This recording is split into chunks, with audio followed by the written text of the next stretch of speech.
Ibihe byiza nizeye ko meze neza cyane. Iyi ni Men Empire. Kuba ikipe ya RSSB Tigers yo muri basketball yaraye yegukanye igikombe cya bare, iyo ni inkuru imaze kumenyerwa. Kuba hari hitabiriwe abanyacyubahiro bagiye batandukanye, harimo His Excellence Paul Kagame ndetse n'abandi banyacyubahiro barenze by'umwihariko nabo.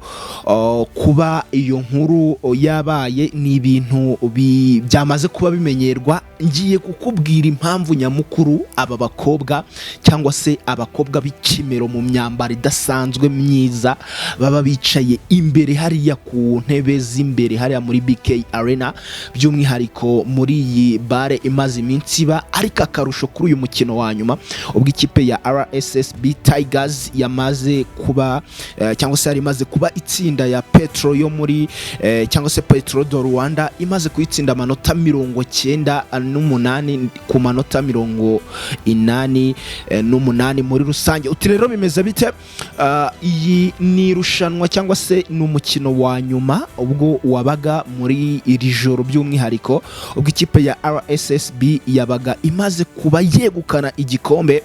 By'umwihariko ngira ngo nkuko mubibona ibyishimo byari byose, akanyamuneza kari kose, ariko bivuye kure muri rusange ni intsinzi yaje mu buryo butunguranye, kuko ugereranyije n'uburyo iyi match yari yatangiye byari ibintu biteye ubwoba, nta cyizere ko iraza gukora comeback. Rero iyi kipe ya RSSB Tigers yakoze kuri Petro do Rwanda yo muri Angola, by'umwihariko byaje kuba ari akanyamuneza kaje kuba kayihesha igikombe. By'umwihariko ikipe ya RSSB Tigers yakoze amateka.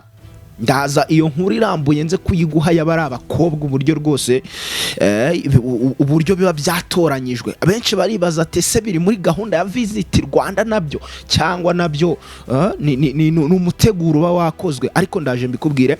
Ikipe ya RSSB Tigers yakoze amateka yo kuba ikipe ya mbere yo mu Rwanda yegukanye irushanwa rya Basketball Africa League BAL 2026 nyuma yo gutsinda ikipe ya Petro do Rwanda yo muri Angola amanota agera kuri 90. Nari nababwiye 98, ariko ni amanota 90 ikipe ya RSSB yari ifite. Ikipe yo muri Rwanda cyangwa se ya Petro do Rwanda yo muri Angola ifite amanota 88. Umukino wakurikiwe na His Excellence Paul Kagame kuri iki cyumweru tariki ya 31 Gicurasi 2026 nibwo muri BK Arena hakinwa umukino wa nyuma wa Basketball Africa League wari witabiriwe n'abafana bagera ku 6,629. Mu bakurikiye uyu mukino harimo na Perezida Paul Kagame witabiriye iyi mikino kuva cyangwa se wakurikiranye iyi mikino kuva igitangira, ari kumwe na Perezida wa BAL Amadou Galofal, umuyobozi wa NBA Africa Kereya Kamanzi, by'umwihariko muramuzi Perezida wa FIBA Africa, ndetse na Anibo Aurelio Manave n'abandi bagiye batandukanye. Umukino kandi wakurikiranwe cyane n'abastari cyangwa se n'ibyamamare bigiye bitandukanye bifite izina hano mu Rwanda, abarimo Ange Kagame ndetse n'umugabo we, by'umwihariko bari bambaye imyenda ya RSSB nk'abafana bakuru rwose. Umukino watangijwe n'ibirori birimo imbyino za kinyarwanda zasusurukije abakunzi ba basketball muri BK Arena. Bari bamaze kureba umukino wo guhatanira umwanya wa gatatu wasize Arahiri yo muri Libya itsinze ikipe ya Arahiri yo mu Misiri amanota 106 ku manota 98. Umukino wa nyuma watangiye nabi ku ruhande rwa RSSB Tigers. Nabibabwiye yari yitabiriye bwa mbere BAL, aho mu minota 6 ya mbere y'umukino yatsinzwe amanota 20 itarabona inota na rimwe. Icyakora icyaje kuba cyayigarura ikaza kuza kugera mu gace ka mbere karangiye iri ku manota 27 ya Petro do Rwanda, by'umwihariko niyo yari ifite, ariko kuri RSSB Tigers yari ifite amanota 16. Mu gace ka kabiri uwitwa Kreje Landal by'umwihariko yakinnye neza, atangira kubona amanota mu gakangara, ashyiramo amanota arenga 13 mu minota 5 yako ya mbere. Ubwo ni mu gace ka mbere by'umwihariko yari by'umwihariko ari nako Mangok Matiang by'umwihariko yari yuriraga neza kugera amakipe yombi anganyije amanota 37 kuri 37 muri rusange. Aha ni ibyishimo rero byatangiye kuzamuka by'abanyarwanda cyangwa se by'abafana muri rusange ba RSSB Tigers, niho byatangiye kugaruka ndetse biza no kurangira bigendenze neza cyane. Mu minota 2 ya nyuma y'agace y'aka gace RSSB Tigers yarushije ibikomeye cyangwa se mu buryo bukomeye cyane Petro do Rwanda, inafasha cyangwa se inatizwa umurindi n'abafana, iyobora umukino ku manota 47 ya RSSB Tigers, mu gihe Petro do Rwanda yari ifite amanota 37. Mu karuhuko k'igice cyangwa se k'iki gice, umuririmbyi wo muri Nigeria Olamide yasusurukije abafana mu ndirimbo zitandukanye zirimo Infinity, yafatanyije na Omaley, Isagol, Babo ndetse by'umwihariko na Matigambana n'izindi muri rusange. RSSB Tigers itozwa na Henry Dennis Newton Mwinuka afatanyije na Kenneth Gasana na James Edward Maye na Junior muri rusange yego.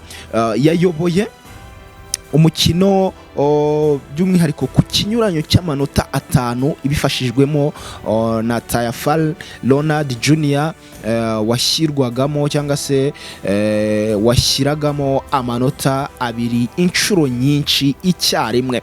Ni mu gihe Abubakar Gakovu wa Petro do Rwanda, yego ni Abubakar Gako wa Petro do Rwanda yatsindaga amanota menshi ashaka kugabanya iki kinyuranyo, akaza kurangira RSSB Tigers BBC ifite amanota 61 ku manota 59. Agace ka kane kagitangira, Abubakar Gako yagize imvune avanwa mu kibuga asimburwa na Crescio Castro wahise afasha ikipe gutsinda amanota yatumye RSSB Tigers BBC irushwa ikinyuranyo cy'amanota 4 mu minota 7 ya nyuma. Abafana bo muri BK Arena bazamuye umurindi mu munota cyangwa se mu minota 4 ya nyuma.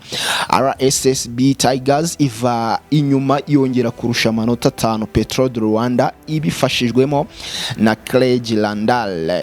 Ibi byatumye umutoza Sergio Valdiremiros Mareno yongera gusubiza Gako mu kibuga kugira ngo agarure cyangwa se agarure umukino, ariko biranga umukino urangira RSSB Tigers BBC itsinze umukino ku manota 90 mu gihe Petro do Rwanda rifite amanota 88. Craig Landal yabafashije RSSB Tigers BBC yahise aba umukinnyi mwiza w'irushanwa, mu gihe Mutiang Mangok yabaye umwiza wugarira muri rusange. Ibi ngibi byakomeje kuba bigenda biba. Bundi RSSB yaje muri iri rushanwa bwa mbere ikaba inaritwaye isimbura ikipe ya Apple basketball muri rusange, aho murabizi ikipe ya Apple ni ingabo z'u Rwanda cyangwa se ni ikipe y'ingabo z'u Rwanda.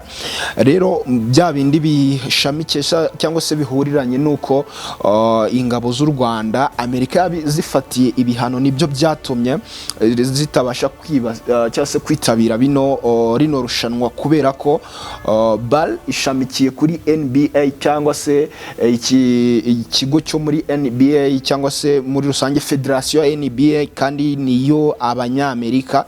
Rero ibi bituma RSSB ariyo ijyanwa muri iri rushanwa. Byarangiye ibikoze rero bino bishimangira ko umunyarwanda icyo ashaka cyangwa se igihe afite imbaraga, igihe ashaka guhatanira ikintu ndetse no kugihagararira, inzira zose wamukumiramo ntago byagukundira. Ibi ngibi rero RSSB Tigers yamaze kuba ibigaragaza, yongera gushimangira ko nubwo ikipe ya Apple yari nk'ikipe ikomeye mu Rwanda muri basketball yari imaze kuba yahagarikwa, ariko RSSB Tigers yaje kuba ibikora ibintu birushaho kugenda neza, ndetse ryashema ndetse n'izina ry'u Rwanda rikomeza kugenda riba hahandi rishimangirwa. Wavuga ko u Rwanda muri rusange muri uyu mwaka rwahiriwe, aho u Rwanda rwatwaye muri football, rwatwaye international friendlies,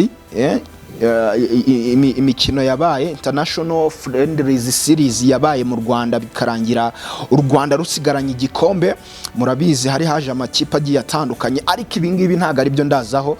Icyo naringamije kwari kugira ngo umenye neza, cyangwa se abantu bongere bamenye neza ko izina ry'u Rwanda cyangwa se icyubahiro cy'u Rwanda cyongeye gusigara mu Rwanda, ndetse bikongera kwandikwa mu itangazamakuru ko u Rwanda arushoboye muri rusange. Aho wavuga ko nyine muri uyu mwaka wabaye w'umugisha ku Rwanda, aho ikipe nanone nyine ntago nabura kubivuga, aho ku mukino wa nyuma Arsenal iri muri gahunda Visit Rwanda ndetse na Paris Saint-Germain zahuriraga ku mukino wa nyuma, bikarangira ikipe ya Paris Saint-Germain yitwaye igikombe. Ibi bikabishema ndetse n'icyubahiro gikomeye cyane no kuvugwa cyane bikomeye ku Rwanda, kuko byose biza bivuga u Rwanda, igihugu nk'u Rwanda, ubuhangange. Rero ibi bikaba byaratumye u Rwanda muri uyu mwaka muri football, muri sport muri rusange rwongera kuvugwa cyane cyane, ari ubudasa ndetse no kubaka igikundiro ndetse no kubaka amateka. Urwego rw'isi narwo rukabivuga muri rusange. Ibi ngibi rero nari mbikomojeho, ariko muri rusange muri iri rushanwa rya bare ryabaye hagiye hagaragaramo ibyamamare bigiye bitandukanye, by'umwihariko abanyamideli, abahanzi, n'abandi ba influencers, n'abandi bafite amazina agiye atandukanye. Ariko hibazwa impamvu hariya ku ntebe z'imbere muri rusange, hariya muri BK Arena hagiye hagaragara indobanure z'abakobwa beza bambaye neza, ibyamamare bigaragara neza. Bibazwa impamvu ati se n'ukubera ko ari VIP, n'ukubera ko ari iki, ariko nibi byose byagiye bikomeza kugenda byibazwaho, aho by'umwihariko aho famille ya Naomi muri Mackenzie Girls, ba Ketia Kamal ndetse n'abakunzi babo ba Muyango Miss, abandi bagiye batandukanye bose bagiye bitabira no marushanwa cyangwa se rino rushanwa, baje kureba uko ibintu bimeze. Abantu bagenda bibaza bati kubera iki, why? Ariko icyaje kugera hanze no kubera ko nyine nibo bafana basa nkaho bakurikiranye cyane, rero bigatuma muri rusange baza bagafata imyanya y'imbere. Ariko byongeye no kuba ari abastari, byongeye no kuba nyine bafite izina, birumvikana kuhicara. Abantu benshi bagiye bibaza bati ese ni baba baratoranyijwe, baba barahiswemo?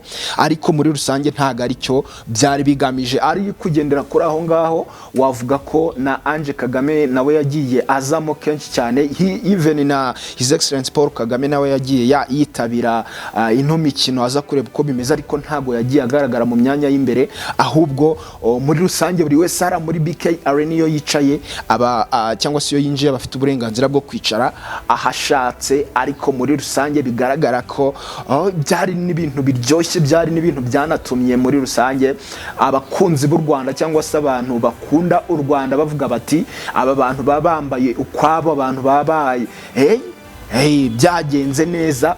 Bivuga bati cyangwa se bivuze ko muri rusange byongera n'igikundiro ku Rwanda, kubera ko uburyo abantu babitabiriye bigaragara kuba bashyigikiye rino rushanwa, berekanye urukundo ndetse banankuraje abantu bafite amazina nk'aba ngaba kuba baba baje kureba rino rushanwa.